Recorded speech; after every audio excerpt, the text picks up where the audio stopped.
धन्यवाद सर।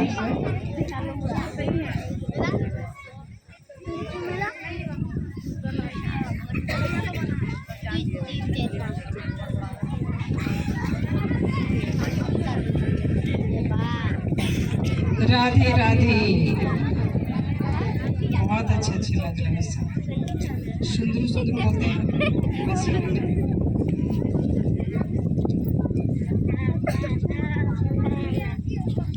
या देवी सर्वभूतेषु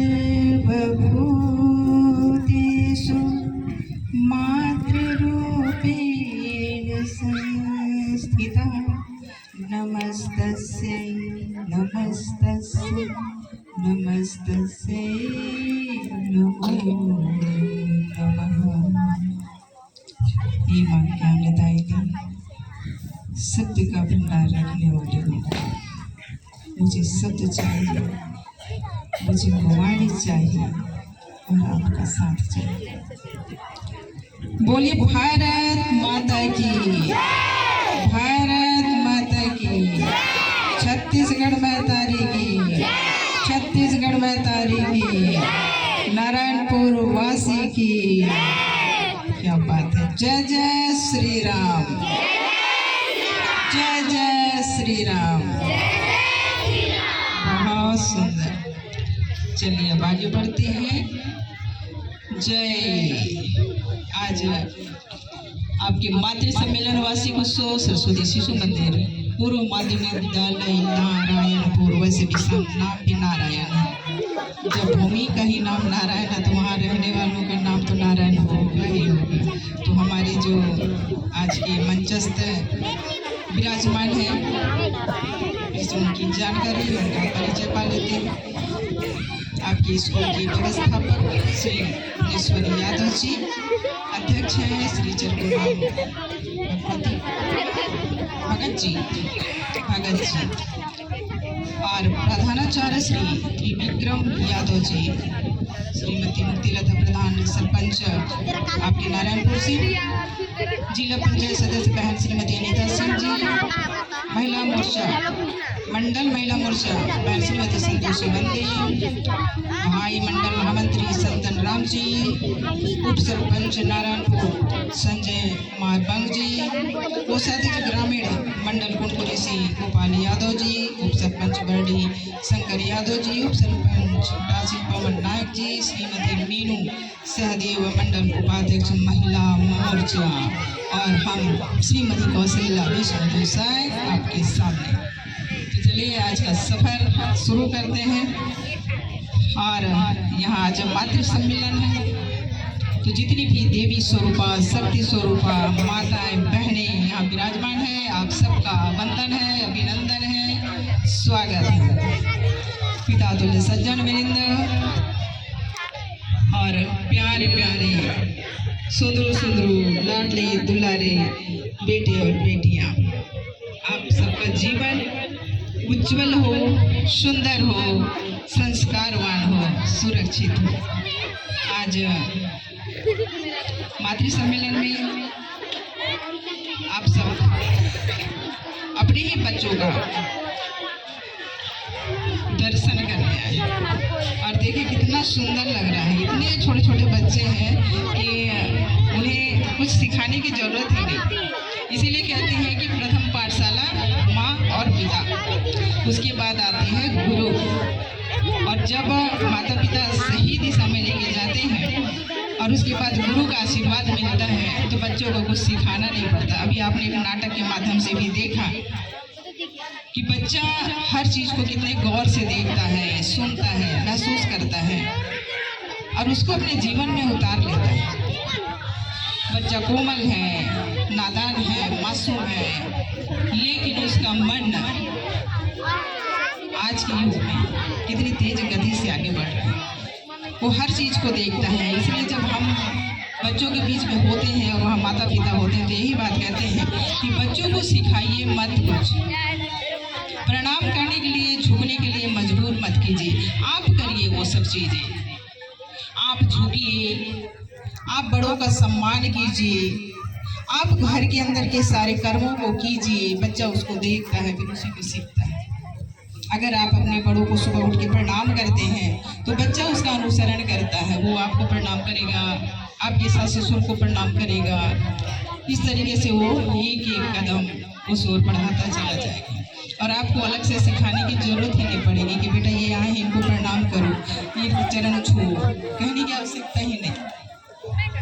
और इस तरीके से हमारा परिवार गढ़ते गढ़ते गढ़ते गढ़ते एक सुंदर संस्कारवान परिवार में परिणित हो जाता है।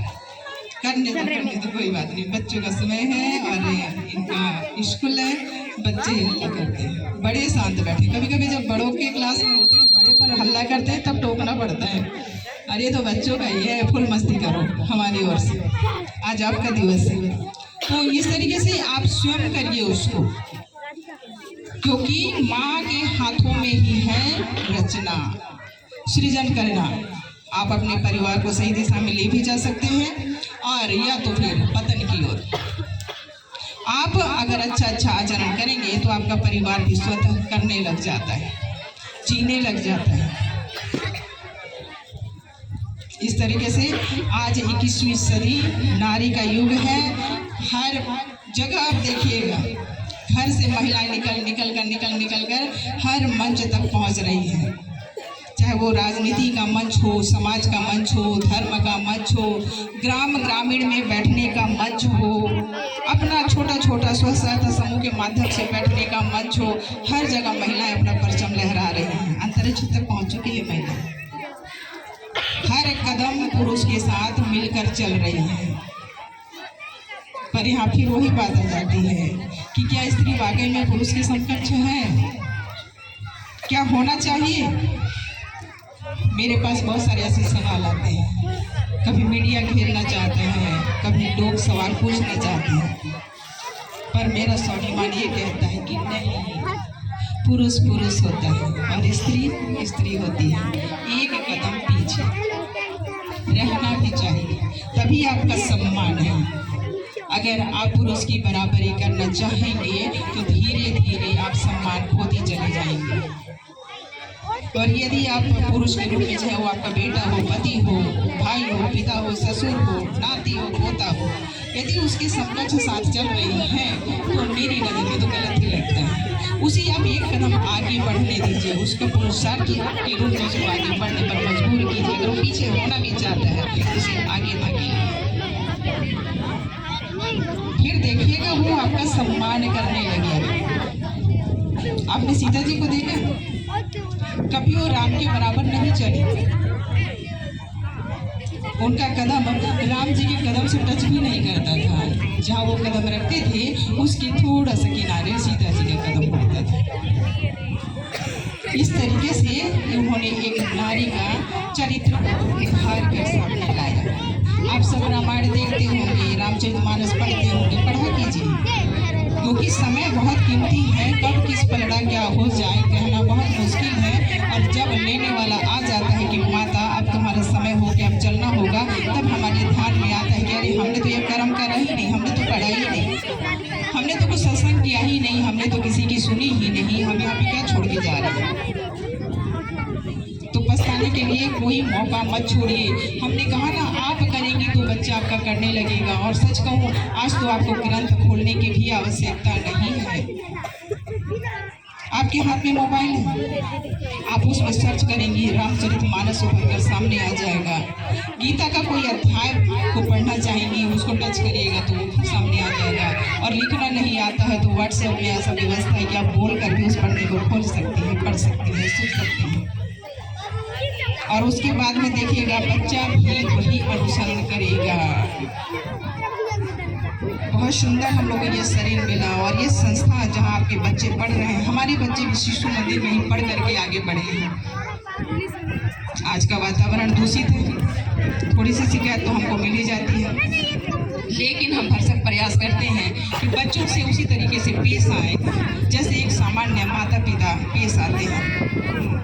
हम अपने बच्चों के साथ एक साधारण माता और पिता ही केवल है। ये पद, ये रुतबा, ये सम्मान, ये शान, ये सब जनता के लिए। हम अपने परिवार में सामान्य से एक बहू, एक पत्नी, एक बेटी, एक दीदी, एक भाभी और एक माता ही है, और कुछ नहीं। जैसी आप अपने बच्चों के लिए माँ हो, वैसी मैं अपने बच्चों के लिए माँ हूँ। और उनके पिता साधारण से, जैसे आप एक पिता हो वैसे वो भी एक सामान्य से पिता है। तो इस तरीके से हमको जब नींव अच्छा मिलता है, हम तो यही कहेंगे जितने भी जाति समाज है यहाँ पर, आप लोग बिल्कुल बच्चों को अगर अच्छा संस्कारवान बनाना चाहते हैं तो अनर्गल इधर उधर कई स्कूलों में डालने से अच्छा है कि 5वीं 6वीं तक तो आप शिशु मंदिर में ही डालें। और यदि आप शिशु मंदिर में डाल रहे हैं अपने बच्चों को, तो भविष्य में मैं कौशल्या शाह कह रही हूँ कि आपको बच्चों से कोई शिकवा शिकायत नहीं होगा, क्योंकि उनका नींव मजबूत हो चुका होगा। फिर बाकी बाद में आप मिडिल कॉलेज जहाँ भी पढ़ाना चाहें वहाँ पढ़ाइए। और यदि अच्छी संस्कार शिक्षा की जरूरत बात करें जब बढ़ती है तो हम लोग को ही ध्यान में आता है कि शिशु मंदिर जैसी संस्था से पढ़कर कोई जगह ही नहीं। हमारे बच्चे शिशु मंदिर बंदरचूहा में पढ़ाई की है, वहाँ पे व्यवस्था नहीं थी स्कूल की। जब हमारी बड़ी बेटी 5 साल की हुई तो हम लोगों ने जसपुर बात करा कि सर हम लोग को बच्चों को स्कूल में डालना है और हमारे पास वैसी व्यवस्था नहीं है, कहाँ डालें। तो शिशु मंदिर की संस्था जसपुर से ही कुछ आए और उन्होंने बंदरचूहा में व्यवस्था करी। एक बहुत पुराना जर्जर एक भवन था, उसमें उन्होंने स्कूल खोला और 5-10 बच्चों से शुरुआत करा। और जब वहाँ से हमारे बच्चे निकल के MIPS रायपुर और NH गोयल में जब पढ़ने के लिए बच्चे गए तो वहाँ सबसे पहले उनके संस्कार देकर, उनके बातों को, उनकी हैंडराइटिंग को देकर के यही कहा जाता था कि जो भी स्कूल में बच्चे पढ़े हैं हम उसका दर्शन करना चाहते हैं। तब मुझे लगा कि स्कूल होता है और सरस्वती शिशु मंदिर जैसा स्कूल और संस्था तो और कहीं भी नहीं है। इतना जर्जर हालत में स्कूल, पर वहाँ का जो अभी हमारी अनीता बहन ने कहा कि आप शिशु मंदिर के अंदर कितने कम वेतन में, कितने कम खर्चे पे आप लोग खुशी के बच्चों को इतना अच्छा संस्कार देते चले जाते हैं। कोई शिकवा कोई शिकायत नहीं कि आपको वेतन कितना मिल रहा है। तो इस तरीके से शिशु मंदिर संस्था ऐसी है, आप किसी भी जाति धर्म में हो, मैं बार ये कहूँगी कि शिशु मंदिर से अपने बच्चों को जोड़िए और संस्कारवान बनाइए, ताकि आज आपका जो परिवार बिखर रहा है वो बिखरता हुआ परिवार फिर से सिमट कर एक आंगन में आ जाए। तो मातृशक्ति को बार वंदन और नमन करते हुए मैं यही अंत में कहना चाहूँगी कि आप अपनी शक्तियों को पहचाने, अपने रुतबे को पहचाने। जब आरक्षण की बात आती है तो हम मोदी जी को धन्यवाद तो देते हैं, पर घर के अंदर भी यहाँ पे हमारे सज्जन मिलित बैठे हैं कि अगर घर के अंदर से भी हम लोग को थोड़ा आरक्षण मिल जाए, महिलाओं को थोड़ा आरक्षण मिल जाए तो शायद हम और अच्छा कर पाएंगे। तो इस तरीके से हम लोग को मोदी जी का आरक्षण तो पसंद आया, पर घर से भी थोड़ा आरक्षण हम अपने समस्त माताओं के लिए यहाँ पुरुष समाज से मांग कर जाएंगे। और जितनी हमारी मातृशक्तियाँ बैठी हैं बिल्कुल अपनी शक्तियों को पहचाने और जोर शोर से लेकर के अपने घर आंगन से लेकर के खेत खलिहान को से बाहर आकर के गांव और जन सेवा में जुड़ जाइए, धर्म सेवा में जुड़ जाइए। और धर्म की जब बात याद आती है तो बिल्कुल हम राम राज्य में अब रह रहे हैं।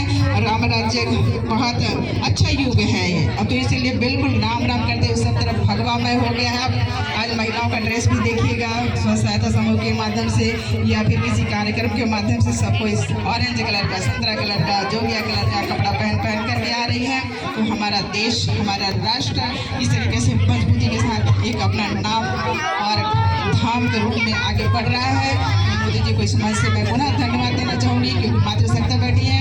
और राजनीतिक बात आती है तो बिल्कुल जो मोदी जी ने जो घोषणा पत्र तैयार किया है मातृशक्तियों के लिए, बहुत सारी उसमें योजनाएं हैं। आप उन योजनाओं को अपने तक पहुंचने दीजिए। अगर समझ में नहीं आ रहा है तो बागिया बहुत करीब है और हमारे यहाँ भी भारतीय जनता पार्टी के कार्यकर्ता सभी रहते हैं, उनसे भी संपर्क करिए कैसे फॉर्म भरना है और योजनाओं को कैसे अपने तक लाना है। इस पर अमल करते हुए उसका भी आप लाभ उठाइए। और इतनी बातों से बच्चों को बहुत आशीर्वाद, बहुत शुभकामना। उनका जो स्वागत करने का जो तरीका था हमें बहुत पसंद आया और मैं कहूँगी शायद 5-7 साल पहले मैं इसी स्कूल में आई थी और यहाँ बहुत सारा आशीर्वाद बच्चों से, सब लोगों से मिला था, ग्रामीणों से मिला था, आशीर्वाद मिला था, स्नेह मिला था, बच्चों का दुलार प्यार मिला था। आज मुझे फिर से मिला, बहुत अच्छा लगा।